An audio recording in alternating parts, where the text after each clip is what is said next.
अस्सलाम वालेकुम दोस्तों, इस वीडियो का ख़ास मतलब ये है कि हम आपको ये चीज़ सिखा दें चंद एक मिनट्स के अंदर कि आप अगर कहीं से इन्वर्टर पुराना ख़रीदते हो या नया ख़रीदने बाज़ार जाते हो तो उसका बॉक्स ओपन करने के बगैर उसके ऊपर लगी हुई छोटी सी स्लिप के यानी जिसमें चंद टैक्सेस मेंशन होते हैं उनसे ही आपको पता चल जाए कि ये इन्वर्टर कितनी परफॉर्मेंस करेगा, हमारे घर का कौन सा ये काम सही कर पाएगा, कौन सा जो है वो चीज़ चला पाएगा, कौन सी नहीं चला पाएगा, और यानी इसमें क्या क्वालिटीज़ हैं, क्या फ्यूचर हैं, ये सब कुछ इसके साथ 1 मिनट में हम आपको बता देते हैं।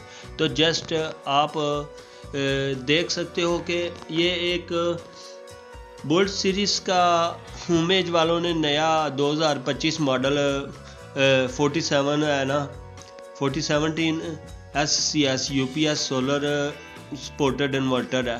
ठीक है, अच्छा इस पे उसने लिखा हुआ है कि 4000 VA। ठीक है, उसके बाद लिखा हुआ है 4000 वाट। ठीक है, इसमें थोड़ा सा कंफ्यूजन है क्योंकि VA और वाट्स दोनों एक नहीं होते। ठीक है, इसमें सबसे पहले आपने ये देखना है कि वो उसने वाट पहले लिखा हुआ है या बाद में लिखा हुआ है। यानी जिस तरह इसके ऊपर लिखा हुआ है 4000 वाट VA यानी VA। ठीक है, उसके बाद स्लैश डाल के बाद में लिखा हुआ है 4000 वाट WATT।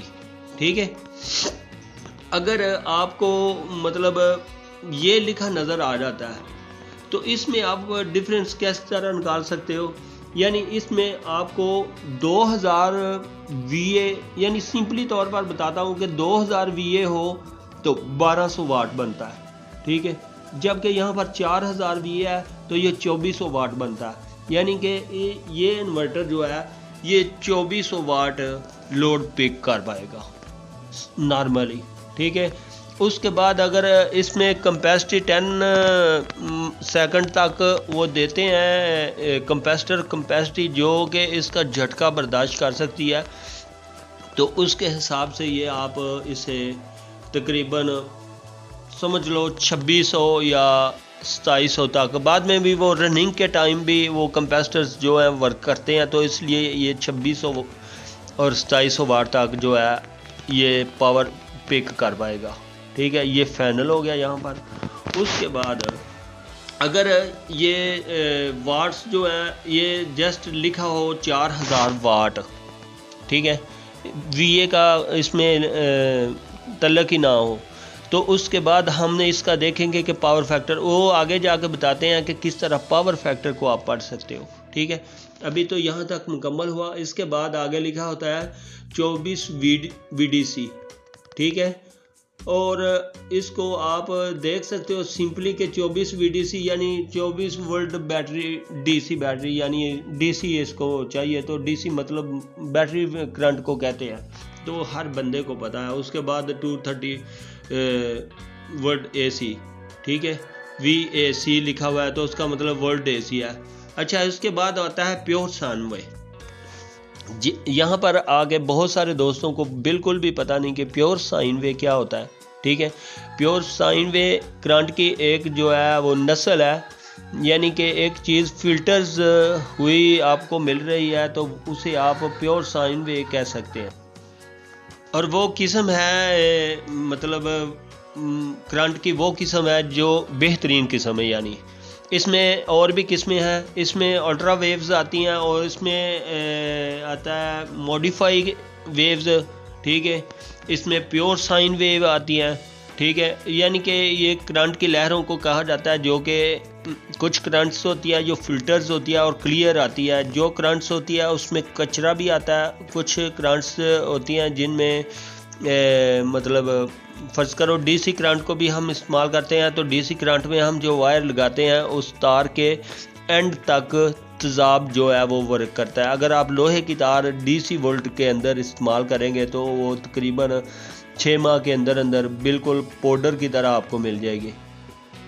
कई बार पुराने सोलर्स में वो लोहे की तार इस्तेमाल करता लेकिन उसमें वो बिल्कुल ऐसे जैसे चूना मिलता है बाज़ार से, वहाँ वो उस तरह हो जाता था उसके अंदर से।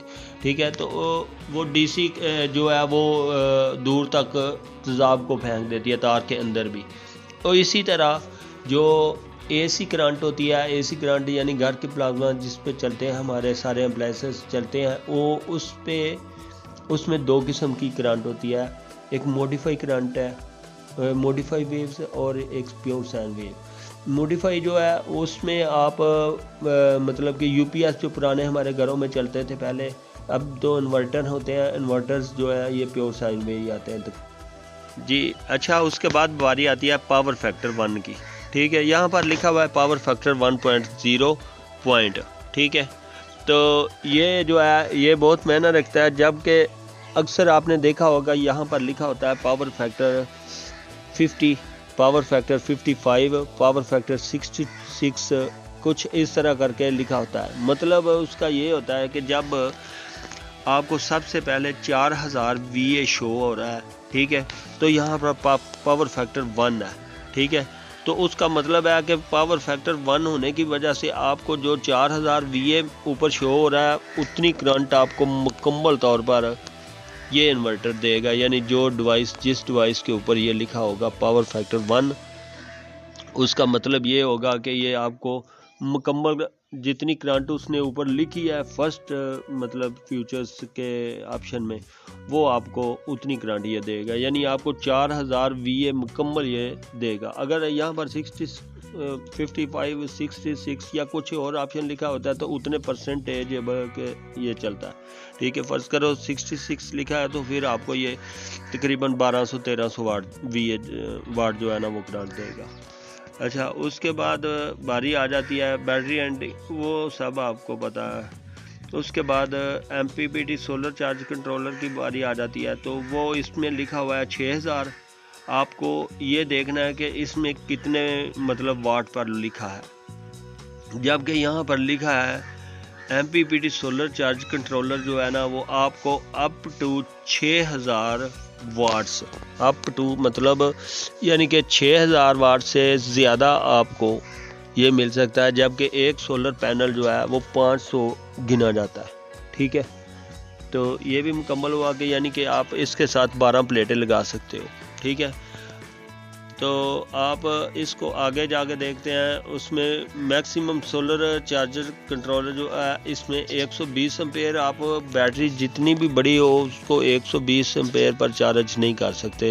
हालांकि 50 बैटरी का सेट भी लगा हो तो फिर भी 120 एम्पेयर पर चार्ज नहीं करते। ठीक है, यानी ये भी बहुत ज़्यादा है। ठीक है, और उसके बाद अच्छा, ये लास्ट स्ट्रेटजी है, यानी कि इसमें हम बैटरी इक्वलाइजेशन, आप देख सकते हो कि यहाँ पर लिखा है battery equalisation function to optimise battery performance and extend life cycle. ठीक है, ये चीज़ करती है क्या इन्वर्टर के अंदर, ये बताते हैं आपको कि बैटरी इक्वलाइजेशन फंक्शन जो है वो इन्वर्टर के अंदर, हर एक इन्वर्टर में लहदा नंबर्स पर आता है। कुछ फ्रोनस के इन्वर्टर जो है उन पर 34 या 38 नंबर पर आता है, दूसरे इन्वर्टर जो है उन पे 43 और 44 नंबर पर आता है, और कुछ इन्वर्टर्स पर ये 13 और कुछ पर इस तरह आता है। यानी कि आप उसकी हर इन्वर्टर की बुक लहदा होती है, आप वहाँ से इस ऑप्शन को चूज़ कर सकते हो। और ये ऑप्शन जो है इसका काम क्या है, इसका काम ये है कि आपकी बैटरी जब आप यूज़ कर रहे होते हो तो उसके दौरान कई लोग जो है उसे डीसी यूज़ भी करते हैं। फ़र्ज़ करो आप 12 वोल्ट की कोई चीज़ यूज़ करनी है तो आपके पास 4 बैटरी लगी हुई है या 2 बैटरी वाला सेट लगा हुआ है, तो आप उसको क्या करेंगे, 12 वोल्ट के लिए एक ही बैटरी के ऊपर तारें लगाकर यूज़ करेंगे। तो उसके बाद क्या होगा कि उस बैटरी के वोल्टेज कम हो जाएंगे, दूसरी के ज़्यादा हो जाएंगे। तो उसको आपस में यानी एक जैसे वोल्टेज करने के लिए इक्वलाइजिंग जो है वो आपके इन्वर्टर के अंदर फंक्शन होता है। और कुछ बाज़ औक़ात एक ही बैटरी के अंदर एक सेल जो है वो ज़्यादा पानी पी रहा होता है और एक ज़्यादा कम पी रहा होता है, तो उसके हिसाब से जब जिसमें ज़्यादा पानी डाल देते हैं तो वो वोल्टेज कम कर देता है उसके वोल्टेज, क्योंकि उसके अंदर जो तेज़ाब की ग्रेविटी है वो कम हो जाती है, तो उसके वोल्टेज जो है कम बढ़ जाते हैं। तो उसको भी बराबर करने के लिए ये फंक्शन जो है ये काम करता है। इसे आप खुद यूज़ कर सकते हो अपने घर के अंदर, लेकिन लाजमी इसे आपको 1 माह के बाद ज़रूर इस्तेमाल करना चाहिए। अगर 1 माह नहीं तो फिर भी आपको 90 दिन के अंदर एक बार ज़रूर आपको ये जो एक्वलाइजेशन सिस्टम है ना इसे ऑन करना चाहिए। इसे ऑन करने के बाद आपके जो इन्वर्टर है उसके ऊपर EQ का एरर, यानी एरर नहीं, वो EQ यानी शो करवाएगा एरर वाली जगह पर, ठीक है। तो उससे आपको पता चलेगा कि आपका जो इन्वर्टर है वो बैटरी को एक्वलाइजेशन कर रहा है, ठीक है। तो यही था लास्ट, बाकी तो सारा जो कुछ लिखा हुआ है कंपैटिबल विद लिथियम बैटरी, ये तो सारे इन्वर्टर्स में होती है। उसके बाद डुअल आउटपुट के बारे में बता देते हैं। डुअल आउटपुट का मतलब ये है कि जो इन्वर्टर्स होते हैं डुअल आउटपुट, उनमें ये होता है कि जो आपकी बैटरी अगर 24 वोल्ट तक फुल चार्ज हो जाती है तो एंड ख़त्म हो जाती है 20 वोल्ट पर जाकर और आपका इन्वर्टर बंद हो जाता है। तो उसका डुअल आउटपुट का मतलब है कि आप उसमें जो डुअल दूसरा लोड है यानी उसको लैदा कर सकते हो। यानी फ़र्ज़ करो आपका AC, फ्रिज, पंप, ये बड़ा लोड जो है ये आपको एक डुअल सेकंड लोड पर यूज़ कर सकते हो, ताकि इसकी आप एडजस्ट कर पाओ कि आपको बैटरी जब आपकी 23 वोल्ट पर चली जाए या 24 से 23 या 22.5 या जितनी भी जहाँ तक आपको चली जाए बैटरी, तो वहाँ पर आप इसे एडजस्ट कर सकते हो कि वहाँ पर जाके आपका बड़ा लोड ऑटोमेटिकली इन्वर्टर जो है बंद कर दे और छोटा लोड जो पंखे बल्ब वो चलते रहे, ठीक है। तो इसलिए ये डुअल आउटपुट लोड होता है। तो दुआओं में याद रखिएगा, हमारे चैनल को सब्सक्राइब कीजिएगा। अल्लाह हाफिज़।